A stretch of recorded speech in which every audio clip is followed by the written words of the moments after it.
नेहमी वादाच्या भोवऱ्यात असणारे शिंदेंच्या शिवसेनेचे आमदार संजय गायकवाड यांनी आता गुंडगिरीचा नमुना दाखवलाय, तोही थेट लोकप्रतिनिधींचं वास्तव्य असलेल्या आमदार निवासामध्ये।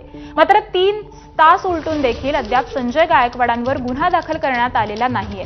आकाशवाणी आमदार निवासातल्या कॅन्टीनमध्ये गायकवाडांना निकृष्ट जेवण मिळालं, त्यामुळे संतापलेल्या गायकवाडांनी थेट कॅन्टीन कर्मचाऱ्याला बेदम मारहाण केली।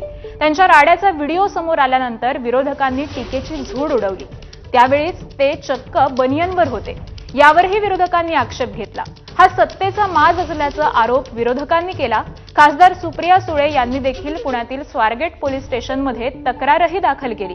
मात्र अद्याप गायकवाडांवर गुन्हा का दाखल झाला नाही असा सवाल उपस्थित होतोय।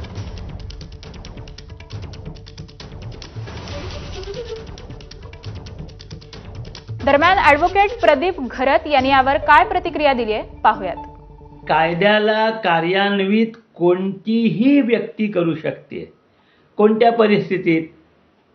तर जर एखादा दखलपात्र गुन्हा झाला असेल, त्या गुन्ह्याची तक्रार कोणीही करू शकतं आणि पोलीस त्याच्यावर स्वतःहून देखील कारवाई करू शकतात। ज्यांच्या हद्दीमध्ये हा गुन्हा झालेला नाही त्यांच्याकडे जरी दिली तरी त्यांना सुद्धा ती तक्रार नोंद करून घ्यावी लागते आणि दखलपात्र गुन्ह्यात पुढे मग पोलीस आपला तपास जर त्यांना इच्छा असेल तर सुरू करतात आणि कायदेशीर कारवाईची सुरुवात करण्याचा त्यांना पूर्ण अधिकार आहे। यानंतर बुलेटिनमध्ये घेऊयात बातम्यांचा वेगवान आढावा। 7